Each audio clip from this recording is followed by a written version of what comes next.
The Solo Victory Cash Cup is probably one of the easiest tournaments in the whole of Fortnite to make earnings. These tournaments have been around for a few seasons now, but this time in Chapter 5, it's even easier to earn money. And guys, in this video, I'm going to be showing you the best ways to qualify for the Solo Victory Cash Cup. We're going to be going over the format, the prize pool, everything like that for you guys today. And also the ultimate strategy on how to qualify every time for the Solo Victory Cash Cup. Now, the first thing we're going to go on to talking about is the format. And the format is very similar to previous seasons, but there's one slight change. So there's still 30 placement points for winning a game, and you get 1 point each elimination. But what is interesting about this new format is that each forecast tower will give you 3 points, and each loot island you capture is worth a massive 15 points. So if you think about it, getting that loot island is the same as getting 15 kills, which is quite hard to do in solos. It's quite hard to drop quite high kill games in solos. So 15 kills just like that is so good if you want to be able to qualify. We'll talk more about the loot island later and if you should go for it. But moving on to how many people can qualify for this tournament. So previously it used to be 7,500 players will qualify straight to the finals,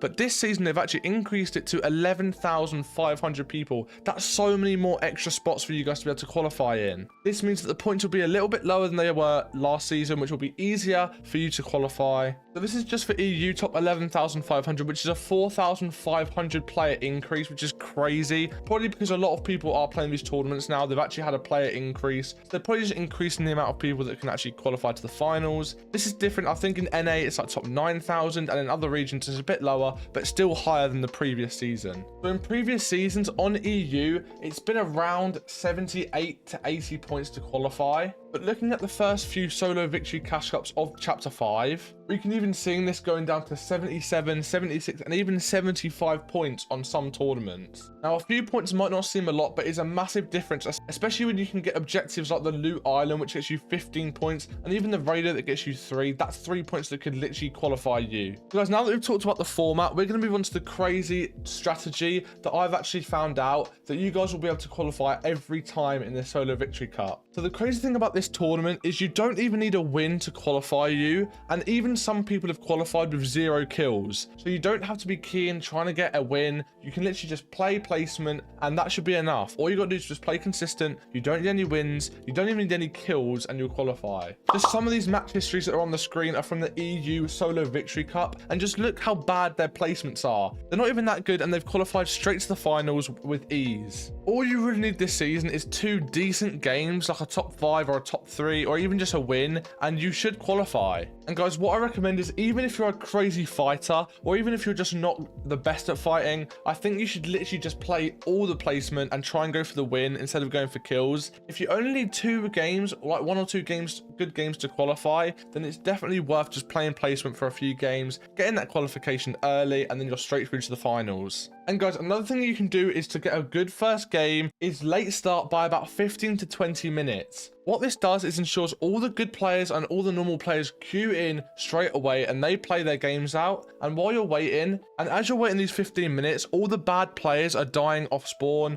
and not getting any kills. And then by the time you ready up, you should be in a lobby of people that have died off spawn or just started. You're not going to have the best lobby, which means you're going to have a better chance of winning games. And you can even go for the forecast tower in this game, and you should be able to get it. If you're a confident fighter in these lobbies, it should be easy for you to get the win, which is really important. If you win a game in the opens, then you've pretty much guaranteed the qualification. You just have to play one more game a little bit, like maybe that's the top 20 or something like that, and you've easily qualified. Now, most people don't know about late starting, but it's so crucial. You guys need to do it if you want a good first game. If you're queuing early, you're going to come up against better players. And also, guys, a lot of people queue up with a like 5-minute late start, which is good. There's still going to be some bad players in the lobby, but a lot of people now know this strategy, so they queue up 5 minutes late. But if you guys queue up 15 to 20 minutes late, then you're going to be dodging all the people that know the strategy, and you're going to be in a bad lobby. And you might be asking, but what if I run out of time? And that is the crazy thing about this tournament. It's 2 hours, and you only need 2 good games. I've said this many times. You only need 2 games to qualify, which means that you're not going to really run out of time. If you just get 2 consistent games, you'll have plenty of time to qualify, which is why this Solo Victory Cash Cup is so easy to qualify for. And guys, the next thing I want to talk about is drop spots. Which are the best drop spots to land in the opens or even in the first game? Now that you've done a 15 to 20 minute late start, what you want to do is you want to find yourself a good drop spot. Now, if you're a confident fighter, I recommend going to any of the medallion spots, as on average on all of the medallion spots combined, there's an average of 3.3 teams landing here in the low elo lobbies, which means you'll definitely be contested off spawn and will be able to get a few easy kills. And you'll also get the medallion with a free vault. But guys, if you're not the best fighter and you just want to play consistent placement, I recommend landing around the outskirts of the map,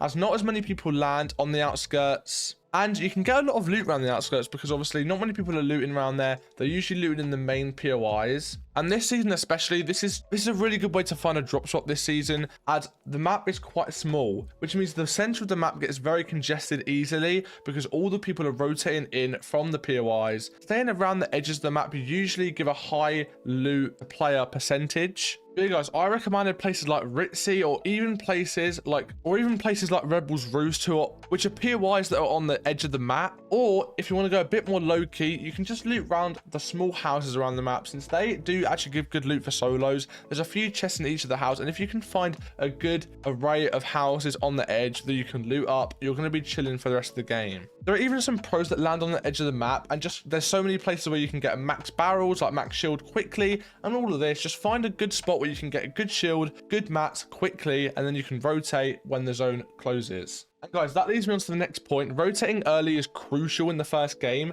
because as first zone closes, the radio towers will start to spawn. Now on the screen here is the percentages of each radio tower spawning. Some of them even have 100% spawn rate, which is crazy. So pick a drop spot on whichever radio tower is close to you. Make sure you go for it, because it's a free 3 points at the end of the day. And most of the time in the first game, you won't be contested by anyone before it, because obviously it's a bad lobby. And once you get that, you'll be able to see all the future zones, so you can make all your rotations one step before everyone else. Now, as we go into the game, the loot island will start to spawn. Now, should you go for the island? Now, I think in the first game, you should definitely go for island, because it probably won't be that contested, as a lot of bad players are in the game and they might be scared to go up there and die. So I say you should go for it. But guys, in the high elo games, I definitely don't recommend it, as so many people go up for the island, and most of the time it doesn't spawn in the next circle, which means you're going to be stuck in storm with 4 or even 5 other players playing for it, and you'll eventually just die in the storm. It's not worth it. But in the first game, I definitely think it's worth to get the 15 points,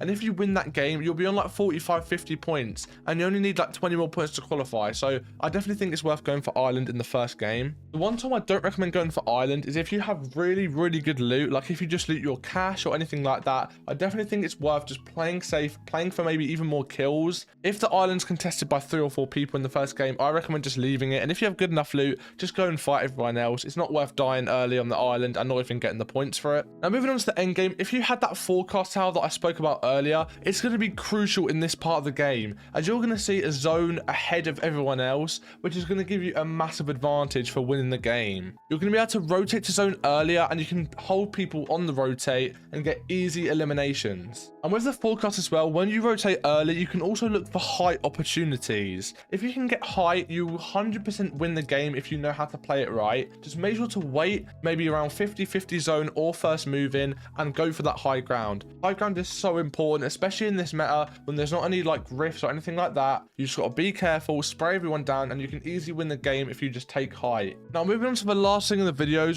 what loadouts are pros taking? And you guys can copy this how you like. So guys, in the first slot, almost every pro carries an AR, mostly the Striker AR, as it's the best AR in this season. It shoots way faster than the Nemesis and also the Enforcer AR, but it's also just way better for damage as well. In the second slot, a lot of the pros take the hammer pump shotgun, but some of them do take the frenzy auto shotgun. In my opinion, I take the frenzy auto shotgun when I'm playing, as I can just jump in people's boxes, but really it's personal preference. It's up to you if you want to take the hammer shotgun or the frenzy auto shotgun. Next, and almost every pro does this, is carry mobilities, whether that's the grapple blade or even just the flowberries or the new flowberry fizz that's been added. It's so crucial to carry mobility, as you can just rotate so much easier and you won't get sprayed as much. But guys, in my opinion, the best mobility for solos is the grapple, followed by the flowberry fizz and then the flowberries. The flowberry fizz you can use for heals, or you can tick it once every time and you'll essentially have 20 flowberries for free to use instead of carrying only 6 that you can usually carry. So I think flowberry fizz is very important, but the grapple is definitely the best in solos. And pros will then either take a sniper or 1 med, or they'll take 2 meds like minis, bigs, med kits, anything like that. And guys, obviously, if you can get any of the mythic weapons, definitely pick them over any of the weapons you have. They're all so insanely overpowered, and you guys should definitely be utilizing them if you land at a medallion spot. But guys, that is the secret guide to qualifying every time in the Solo Victory Cash Cup and how to make your first earnings. But guys, if you did enjoy this sort of video and you want to see more videos like this, please make sure to leave a massive like and subscribe. And thank you guys so much for watching, and bye everyone.